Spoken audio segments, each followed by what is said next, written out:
The Mike Wallace Interview, presented by the American Broadcasting Company in association with the Fund for the Republic, brings you a special television series discussing the problems of survival and freedom in America.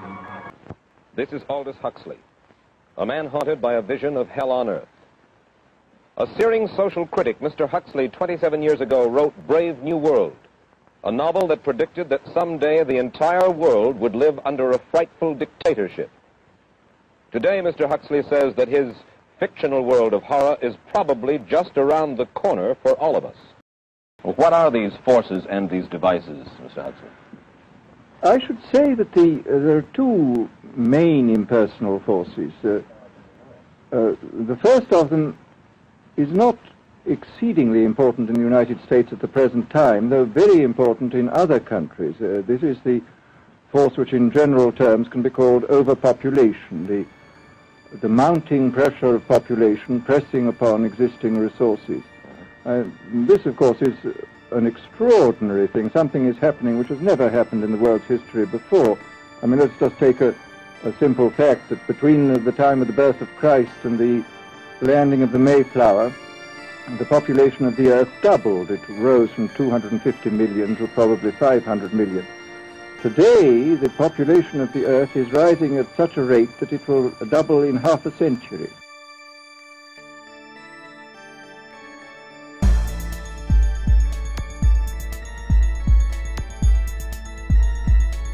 Social realism in this country is a television commercial for America.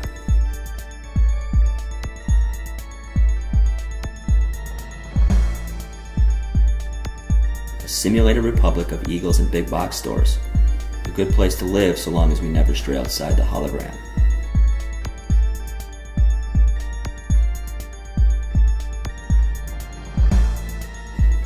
All else is excluded by the simulated reality. The corporate simulation of life has penetrated us so deeply, it now dominates the mind's interior landscape with its celebrities and commercial images.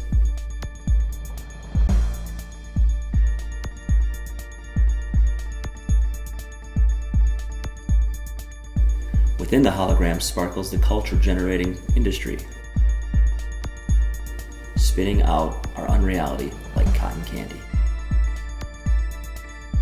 Mr. Huxley, in your new essays, you state that these various enemies of freedom are pushing us toward a real-life, brave new world, and you say that it's awaiting us just around the corner. First of all, can you detail for us what life in this brave new world which you fear so much, or what life might be like?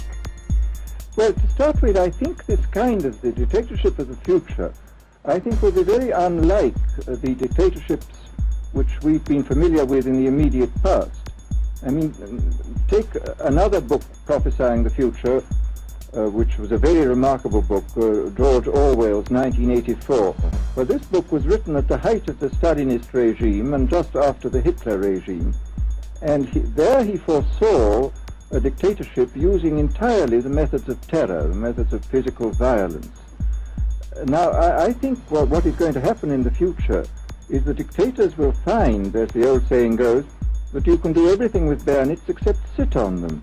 That if you want to preserve your power indefinitely, you have to get the consent of the ruled.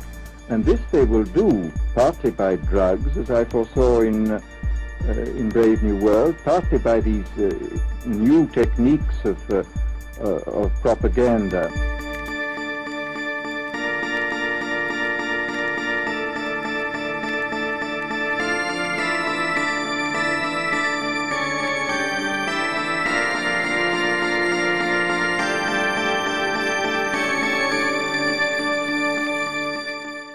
They will do it by bypassing the sort of rational side of man and appealing to his subconscious and his deeper emotions and his physiology even, and so making him actually love his slavery. I mean, I think this is the danger, that actually people may be in some ways happy under the new regime, but they will be happy in a situation where they oughtn't to be happy.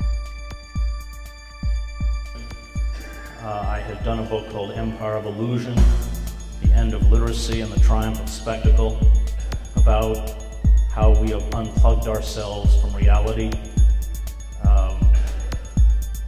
the self-delusion of American culture, the lies we tell ourselves about ourselves, the magical thinking that reality is never an impediment to what we desire,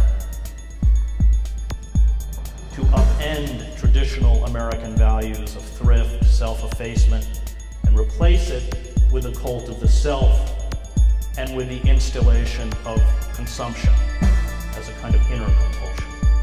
And I think today when we speak about American culture, what we're really speaking about is corporate culture.